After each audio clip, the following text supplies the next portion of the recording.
Hi, everyone. Thank you again for attending what is going to be our final demo day here at Code U.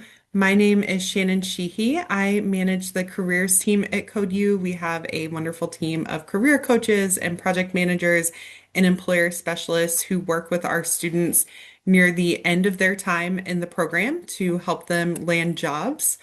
On that note, we are at a little over 1,400 job placements. We're at 1,444 job placements all time, which is a number that we are very proud of.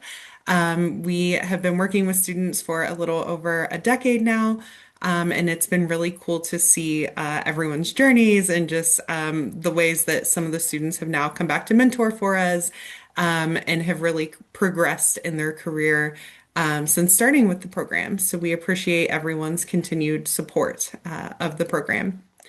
If you are on the call and you're an employer looking for a junior tech hire, please get in touch with us. You can either email Allie, who is our employer relationships manager. It's Allie, ALLI, at codeu.org.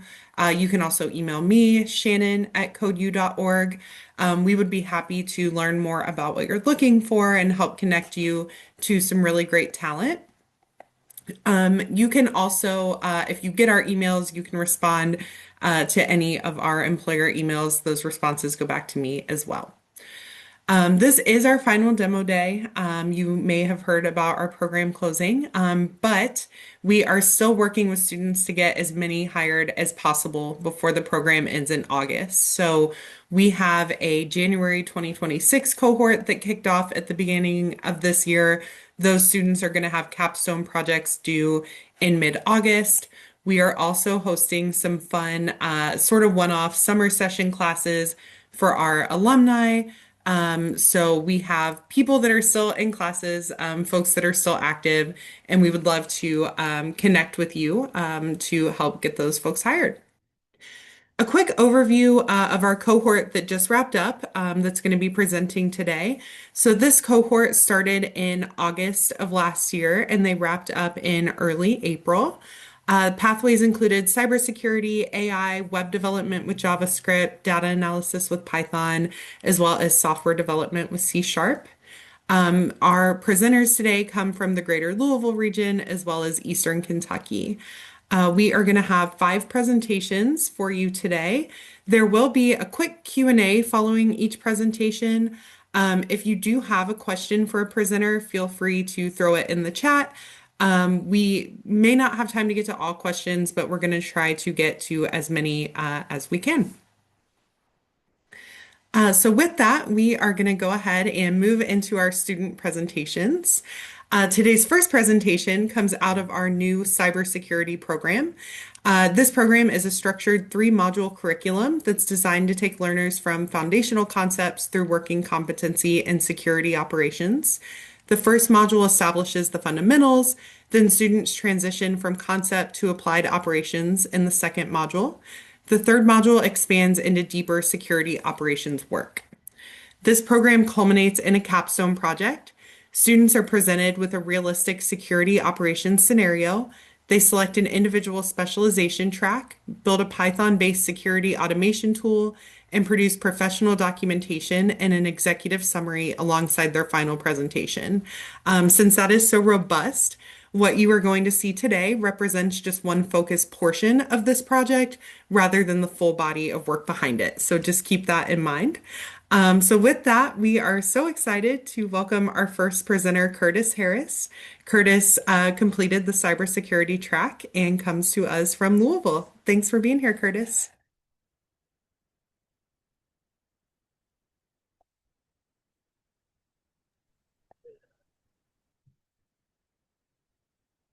Hello, everyone. Name's Curtis Harris. Nice to meet you all.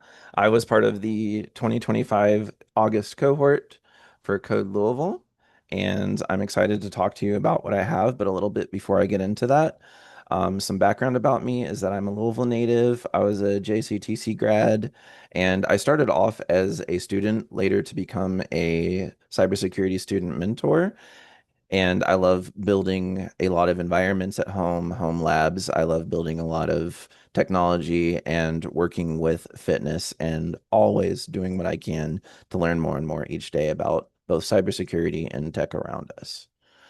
The first part of my capstone that I worked on, since it was a two-part, was a log analyzer parser. We had a lot of data to go through, and there was very suspicious hits within that we had to figure out what those were and figure out a way to organize that into data sets that could be easily digested for a cybersecurity team. And I would like to take some points to look at that. Now, with my specific process of building a parser, I had to learn more about counters within the Python environment and utilizing those counters to store data and using that to come back and have that data show up in very specific regards. For example, with privilege escalations, that is giving a user within your ecosystem more power than what they may or may not be allowed to have. And we need to track that. So being able to know how to track that and how to print that for it to be viewed for a team to look at very easily and quickly was something that I had to figure out.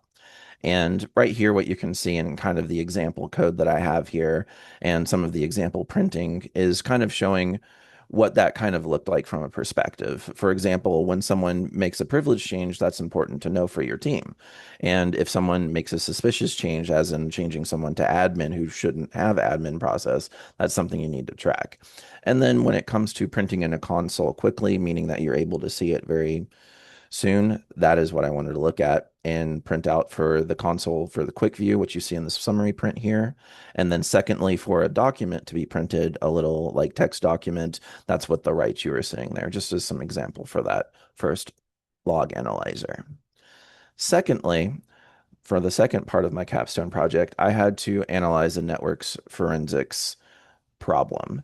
So what that is called is typically using a program like Wireshark to view a onset of data that usually comes from frames. Everything you do on the internet activates through a frame. So from the time you click to the time it actually actuates on the HTML, all of the things that are loaded and sent to you as a user or given back is a frame. And this little piece of that information over a time frame was about 60,000 frames or more.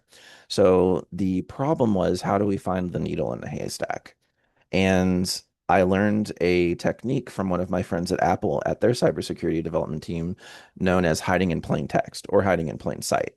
And I want to show a little bit of that today for you guys. So the filter that I used for Wireshark is known as data text lines. And basically what that does is it allows you to quickly identify things that come from specific IPs to then give you information about things that that specific IP is doing in plain text, meaning that over unprotected ports, which are things that traffic is sent, such as our port for HTTPS, which we use most every day with everywhere, is 443, or an unprotected version of that, which is port 80, which is what we're looking at now, which is unprotected text, non-encrypted text being sent over. And something that I noticed within 5 minutes, which is really good. It's very good to find things quickly in cybersecurity. I was able to see that there was something being written in Russian. All of the other code is in English, but we have this hit here that's in Russian. That's not normal from a cybersecurity perspective, and so we need to further investigate. And with that further investigation, we were able to find a malicious file. This zip sent through what looks like to be it's sending an IP, which is something normal for communication. They obfuscate it or change what it should normally be to then send a zip file to one of our target PCs. And on top of that, that same thing that hit from looking up data text lines, the 153.92 IP address, was also hit sending information to a website domain known as whitepepper.su. And for those of you that don't know, SU stands for Soviet Union, which is a decommissioned, non-protected, um, perceived to be Russian government owned specific website that is used to send malicious data. So from there, I was able to make a big conclusion that we have our C2 center, which is a command and control center where a malicious entity will operate from, and then they will send these terrible things out to your company to try to gain data.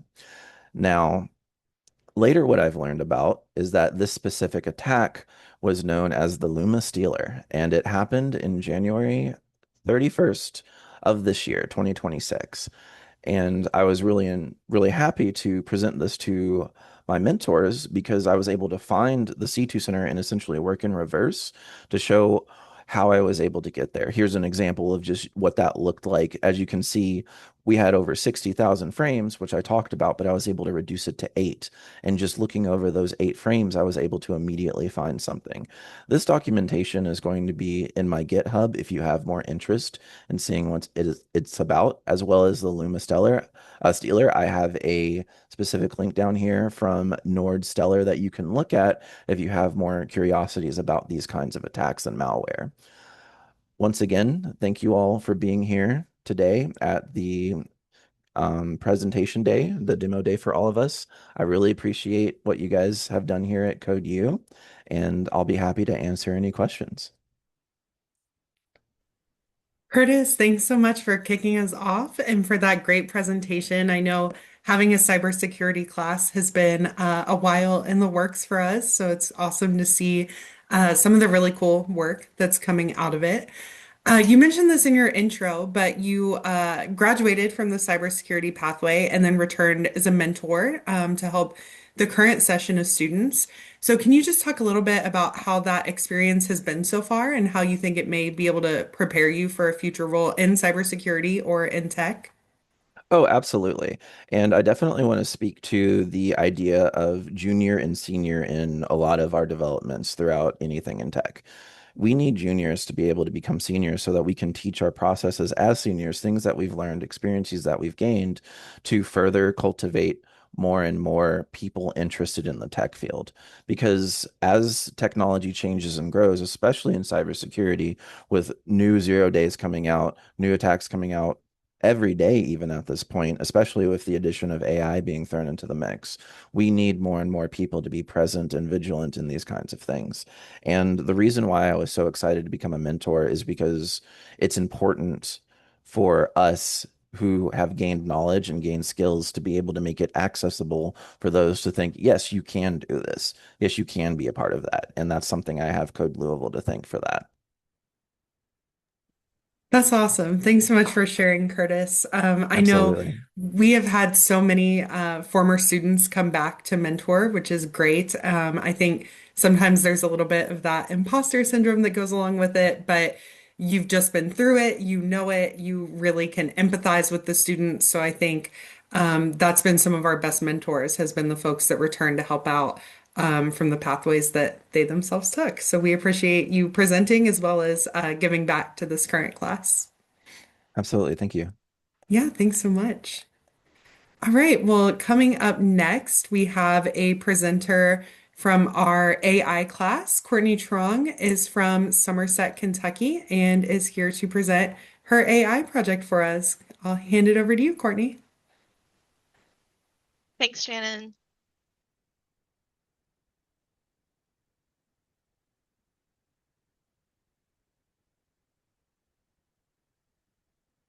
Hey, hello, my name is Courtney Trong. I just wrapped up the January 2026 Gen I course through Code U. Previously, I have also finished the C# .NET software development pathway as well as a React workshop through Code U. I chose Code U because I had just gotten laid off from my previous job and saw an ad for on Facebook for Code U, and I decided to go for it. I felt like it was time for a career change and decided to explore software development and to see if it clicked with me. Um, Today, I'm going to be presenting TravelMate AI. It is my capstone for Code U's Gen AI pathway. TravelMate AI is a conversational travel planning chatbot that uses a multi-agent LangGraph pipeline, a model context protocol tool integration, and retrieval augmented generation to provide real-time travel information and curated destination knowledge. I chose TravelMate AI as my capstone project because I thought it would be a neat way to create a one-stop shop for travel planning.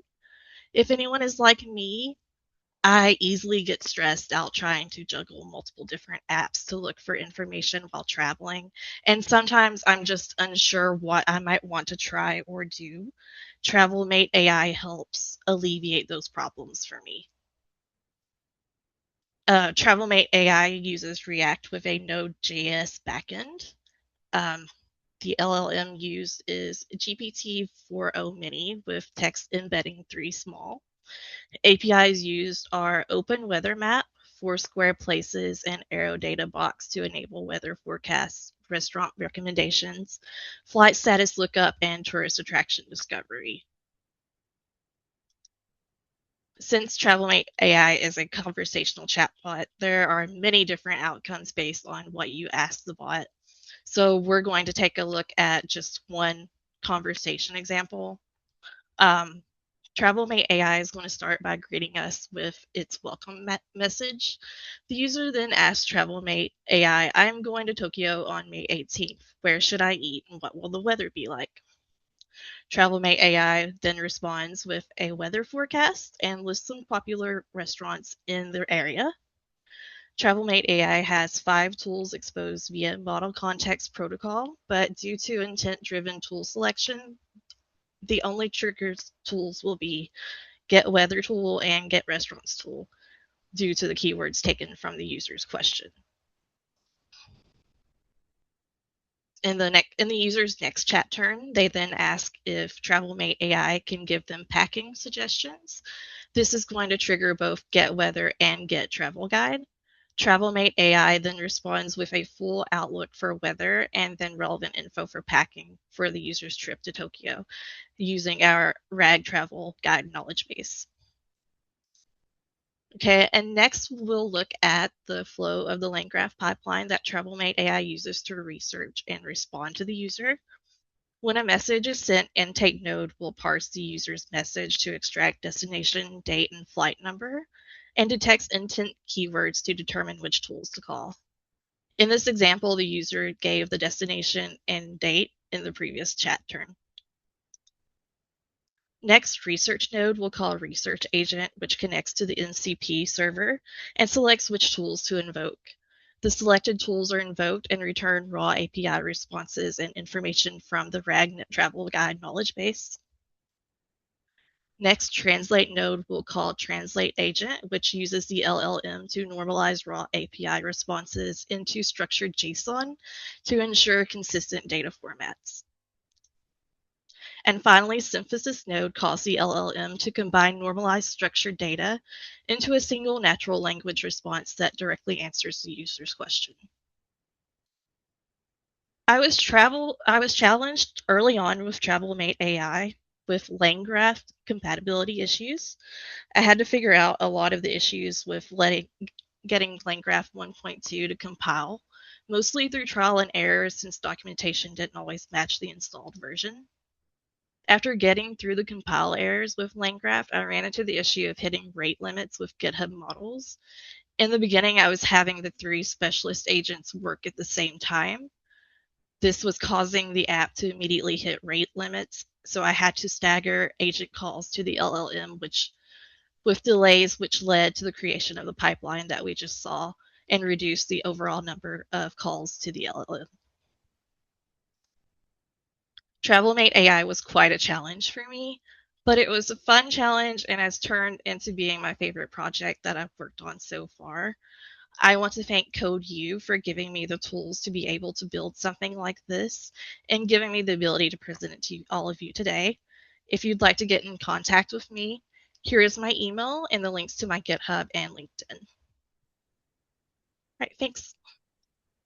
That was great. Thanks so much for presenting, Courtney. I'm trying to plan a beach vacation myself, so may need to connect with you, and get some Yeah, of tips. course.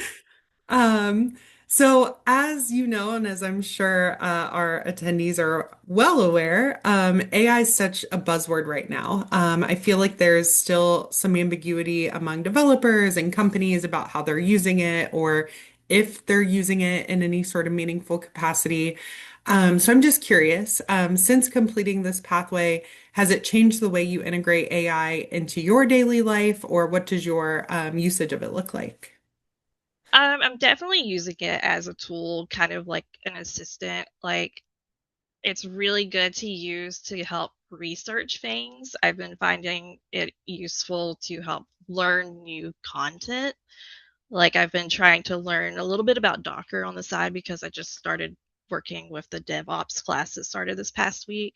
So I was trying to get a little bit of a knowledge base going there. So I was using AI to help with that. That's great. Well, thank you again for presenting and being here with us today, Courtney. All right, thank you.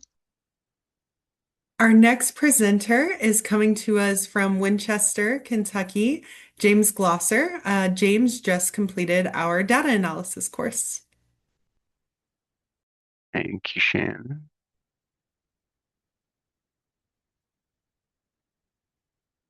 So again, my name is James Glosser, and I'm from Winchester, Kentucky. I recently completed the data analysis pathway, and my project is called Orbital Debris Assessment. A little bit about me. I started learning programming in 2001 with C and C++. I've worked with C# since 2003. Over the years, I've also worked with Java, Python, and JavaScript. I've completed a total of 4 CodeU pathways. I enjoy building web and desktop applications, learning new languages and tools, and I would love to work in the video game or space industry one day. Originally, I joined CodeU because I decided to finally get into the tech industry professionally, and CodeU promotes a very welcoming and supportive atmosphere. I chose the data analysis pathway to put my analytical mindset to work on real-world data problems and also help round out my development skills. I chose this project specifically because I love everything related to space exploration, and I would love to write software or work on something that was actually used in space. Um, from the beginning of the project, I was very interested in what they call Kessler syndrome, which is a theoretical cascading scenario where the density of artificial debris in low Earth orbit becomes so high that collisions between objects cause a chain reaction, generating further debris. I wanted to be able to answer 3 primary questions. When did orbital growth shift from historic linear trends to more modern exponential trends, where the most orbital risk is actually concentrated, and who's contributing the most to that risk? Um, so as far as the tech stack I used, I built this project on a Python and Jupyter workflow. I used Beautiful Soup to automate data collection, then Pandas and NumPy to clean and merge the catalogs into a SQLite database, and then I finally used Matplotlib and Seaborn for the visuals. The data sets I used were the UCS satellite database and the Celestrex satellite catalog, or SatCat. I also used the ESA space environment report as an external benchmark for assumptions and validation. The biggest challenge with this project was the data cleaning itself. UCS contains a lot of formatting issues, missing values, Excel artifacts, and just columns with no real analytical value, whereas the SatCat catalog is a bit more structured but lacks some of the key fields like mass, velocity, and kinetic energy, which I had to fill using a 3-tiered approach.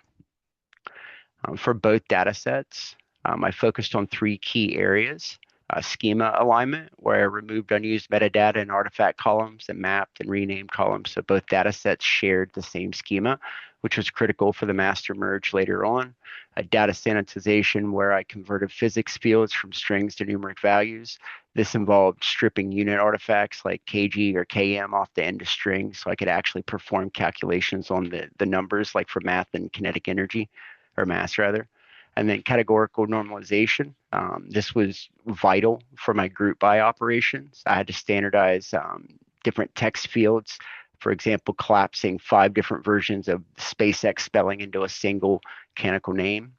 And then from there, I merged the clean data sets together to create a single kinetic master data set that underwent some final data preparation before being turned into the final SQL database. For my first primary question, my analysis identified that 2014 was the split year. Before this, the orbital population grew at a linear legacy slope of roughly 4.2 objects per year. After this, however, the growth trend shifted to a staggering 35.4% annual exponential rate. At this velocity, the population attracted objects has a doubling time of just under 2 years. This means every 2 years, pretty much, we're adding as much hardware and debris to the orbital environment as we did in the entire previous history of spaceflight. For my second primary question, the data shows that collision risk is overwhelmingly concentrated in low Earth orbit compared to medium Earth orbit and geostationary Earth orbit. Low Earth orbit contains the vast majority of high-risk objects, making it the primary theater for potential orbital disasters. When you actually zoom into the LEO band, we see a massive risk density peak at about 475 km. This is a critical congested corridor where legacy debris, zombie satellites, which are just inactive or defunct satellites that can't actually maneuver, and then modern constellations all intersect. And then for my third primary question, when analyzing who actually contributes the most orbital risk, three operators stood out immediately. SpaceX, which leads the way by a large margin, followed by the Russian Ministry of Defense, and then the Japan Aerospace Exploration Agency. Together, those three operators alone account for 854 or 63.3% of all zombie payloads. Building this project really helped show that I'm capable of building clean, maintainable data pipelines. Once I was able to fill, or rather clean, fill, and merge the data sets, I found that one of the most important parts, at least for me, for the process, was the EDA. I explored the data as thoroughly as I could, generating approximately 40 different visualizations, and in doing so, I was able to actually find and fix most of my issues with the data pipeline. If you'd like to connect, feel free to reach out, whichever way is convenient for you. Thank you for your time. Thanks so much, James. That was awesome. It's always so cool to see the different topics that our students come up with. I think that's really interesting, and that's cool that it's such a personal interest for you. You mentioned this in your intro, but you have completed quite a few pathways with CodeU. Can you just tell us a little bit about how Python compared to those other languages, in the learning process of it, what you liked, didn't like, if anything was particularly challenging, after going through several other pathways? Oh, yeah. So, well, learning Python compared to C# or JavaScript, at least for me, was easier. It reads a lot closer to plain English. It hides a lot of the more complicated things behind the scenes, so you can actually focus on solving problems that you're actually there to solve instead of fighting with boilerplate code or the compiler. It's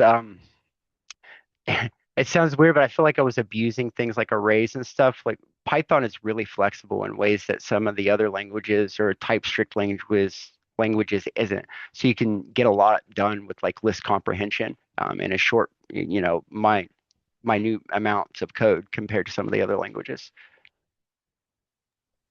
That's really cool. Well, thanks for sharing. I'm glad you enjoyed the class, and we appreciate you presenting today. Thank you. All right. Our fourth presenter today comes to us from Louisville and is also a member of the data analysis course. Jesse Garrido, take it away.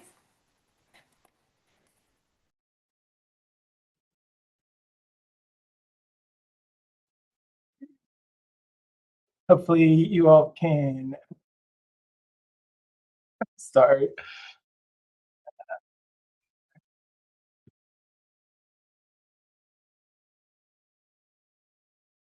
All right, sorry, having a technical difficulty here. I'm not sure what the issue is.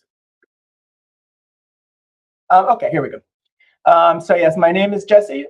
Thank you for the opportunity to be here today. I'm going to speak about my project this past cohort that was on electrical outages in the United States. A little bit about myself. I'm a proud dad of two teenagers. I'm an electrical engineer. I've been there for about 10 years at the local utility. And all of my favorite work projects are ones where I get to do some coding because I've been coding my whole life. And I am a graduate of a couple of the CodeU pathways in C# development and the cohort that just ended in Python. So my project was really shaped around the central question of whether wealth insulates consumers in the United States from electrical outages. CodeU kind of set out some parameters for the course that involve, identifying data sources and tools and timelines and deliverables. One of which was creating a relational SQL database, and the design of implementation of that was really what the main and the most fun aspect of working on the project for me. and ultimately ended in generating plots and drawing conclusions from the analysis. So here are the 3 data sets that I pulled from, all from the US government, a database on all recorded outages as reported by utilities from the Department of Energy, also from the Bureau of Economic Analysis, statistics on GDP and personal income at the county level, as well as once it became clear that outages were almost entirely driven by weather events, I thought it'd be interesting to pull in some data from FEMA, so I did that as well. You see here is the crow's foot diagram that reflects the database design, and you'll see it kind of mirrors the data sources with 3 different tables there, and 1 extra that is just the counties, just to hold the names of the counties in the state and their identifier in those tables.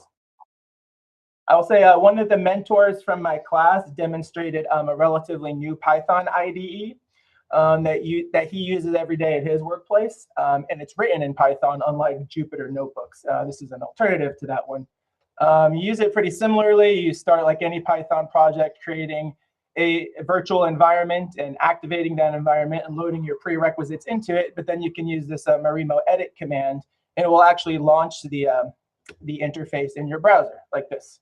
It looks very similar to VS Code with your file explorer on the left and cells on the right that you can populate with your Python code or Markdown or SQL queries. So moving on to the data, when I looked at it, it became clear that there was a number of ways to count outages, as the number of events, the duration of the events, or the customer hours, like the duration times the number of customers impacted. And so this required, in order to put these all on the same scale, to meaningfully compare them, I had to engage in some normalization. So here's a couple of SQL queries that do that. And this is applied to both the state and the county level to generate those data sets. Putting those queries together, and it has helped generate statistics. Used window functions to generate statistics that represent, for every state and county, what percent of outages, for example, out of the total were there. And so I could generate a data frame such as this one that shows those percentages, and then put it back as a temporary SQL table from which to query and then create a graph such as this one, where you see those 3 different ways of measuring are all on that same Y scale. And if it's a percent, it still makes sense to compare them to each other. So here's a visualization that reflects the conclusions from my project, and you can see wealth doesn't insulate folks from electrical outages. It correlates to them. And in retrospect, I think that makes sense. Where there is more economic activity, there's bound to be more outages and more exposure to more electrical connections, more exposure to outage events. So the conclusions from my project, along with that point, I thought another item that was really interesting was to see how perspective really frames the data. Even looking at this chart, the trend is kind of obvious from here, but it took some zooming in and playing with the parameters to really see that trend. And also where I work, a lot of folks are using R, and I had never gotten to use Python before, but I understood that R and Python were similar. My experience after the cohort is that Python is way better and way more fun, in my opinion. And that's all I have. I appreciate everybody's time today, and here's where you can get in touch with me if you'd like to. Thanks so much, Jesse. That was an awesome presentation. You mentioned a few things kind of early on about how it was maybe tricky to figure out like what to even track, or how to determine what you were going to use as your parameters. Can you talk about what maybe the biggest challenge was in creating your analysis? Sure. I think the biggest challenge was also the one that was the most fun for me. It was trying to turn, once I had mapped what I wanted my relational database to look like, trying to turn my raw data into that. So that was a function of just a process of just developing those functions. So it's kind of like solving a puzzle. That's what I enjoyed the most. Yeah, that's really cool. And I love that your biggest challenge was also one of your biggest joys. That's awesome. I think that really set you up well for a career in tech. Thanks, Jesse. All right. Well, last but definitely not least, we have Andy Fields. Andy is coming to us from Corbin in Eastern Kentucky, and he is a graduate of our web development course. Andy, take it away. Thank you so much. Let me get this shared here. There we go. Hi, everybody. My name is Andy Fields. Once again, as Shannon already said, I am a graduate of the web development program from Code U. I live in Corbin, Kentucky, and I wanted to show you my project that I built. It's Bujo.io. But why did I pick Code U? I picked Code U because I was at a time in my life where I was between jobs. And instead of just looking for another 9 to 5, I wanted to go out there and find something that was actual meaningful work and something that I could be proud of. Uh, so a friend of mine introduced me to the idea of getting back into web development. I hadn't done it in about 20 years, and it's changed quite a bit. So CodeU gave me the resources that I needed to be able to do it on a professional level and the structure that I needed to have to learn it. So what is Bujo.io? Well, basically Bujo.io is something that I built based off of the bullet journal. And the bullet journal is an analog system that I've been using to manage my ADHD and organize my life for a while. Uh, it's an analog notebook that I carry around with me. It's got a bunch of different rapid log features in there where, it's got its own little symbols and everything like that that you can use. But one of the things that I found with using the bullet journal that I didn't like was that it wasn't exactly portable, because carrying a notebook with you all the time is not really a feasible option sometimes, especially if you're in a professional setting. But I did think about the fact that we always usually have some kind of screen with us, whether it's our phone, a desktop, anything like that. So I built Bujo.io to be portable. And basically, I just built a vanilla web app that was based off of JavaScript, HTML, and CSS. So let's go ahead, and I want to show you guys what Bujo.io looks like. When the user first arrives on the screen, they're going to be greeted with a clean and focused landing page. If you click Get Started right there and you've never been to Bujo.io, it's going to take the user to a setup page. And from there, they can get started using Bujo. Now, this video is a little bit quick, and I apologize for that, but I wanted to make sure that I didn't take up too much time. So yeah, click and get started. You can go in there, put in your name, select your time zone, select your visual preferences, and you can see that there's all sorts of different visual preferences, but I like dark mode. When you go in there, you're going to go directly to your desktop, to your dashboard there, and then you can transition over to your today page where you can start putting in your notes. So I just put in a to-do there that is just talking about getting ready for demo day, but I can also put in an event that I need to remember. And I actually have a date selector put in there as well. And then I can also create memories in there of things that I need or that I want to keep track of. And there's also the option to add a bunch of holidays in there that may be upcoming. So we're back on the dashboard page, but we can also go into these different views of week, month, year. There's also an archive page that you can view that can show you things that you've already done in the past. You actually from the dashboard, you have the ability to go and edit any one of those bullet items that you've put in. There's also a link on there to the About page and the Settings page where you can go in there and change any of those preferences if you decide that you like something else better.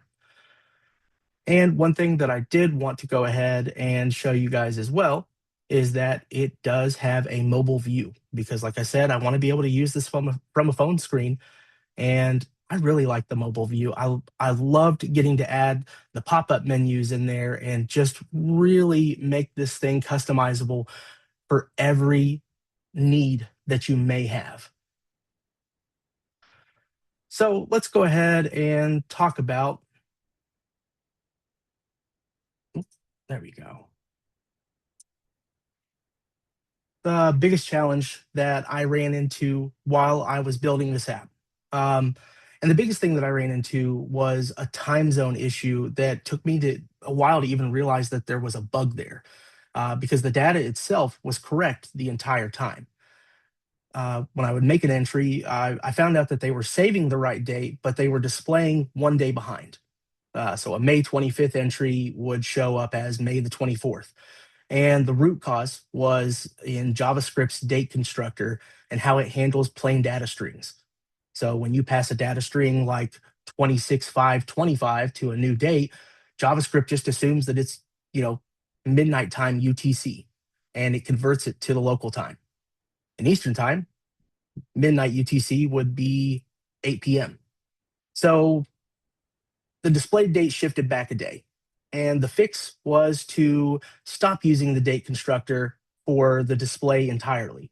Instead of parsing the string, I just read the characters directly using slice and replace, which gave me the formatted date I needed without any time zone conversion happening at all. 3 lines of code once I understood what was actually going wrong. So what I learned, not just from this project, but from CodeU, but this project, it taught me a lot about the development process. And one of the biggest things that I learned was the importance of using my available resources effectively, whether that included, reaching out for feedback, researching solutions, and I even collaborated with some AI tools just to get different inputs and views on how things could be done. And it helped me move past those blockers faster and improve the overall quality of the project. I also learned that I am most productive when I'm working on problems that have a clear purpose and a practical use case. That made it easier for me to stay engaged and continue refining the application beyond the minimum requirements. Um, from a technical standpoint, this project reinforced how important debugging was and root cause analysis. Uh, Also, in a software development or a web development, platform, there were several situations where the code appeared to be correct, and the actual issue came from the underlying implementation that I was trying to use. The time zone bug was a good example of that. Um, Once I identified how the dates were being interpreted and formatted, the fix was pretty straightforward. And the difficult part was tracing the behavior step by step to understand where the inconsistency was happening. But overall, I think this project actually helped me work on some of my problem solving skills, and I really enjoyed it. So, what I want you to know, what I want a potential employer to know, is that I want you to know I'm going to use every tool that's at my disposal to get the job done, whether that's reaching out to coworkers, reaching out to peers, mentors, documentation, AI, whatever it is. I plan on using it because I want to meet not only my goals, but your goals as well. And I want you to know that I'm a problem solver, that I will think of everything I can to make something better.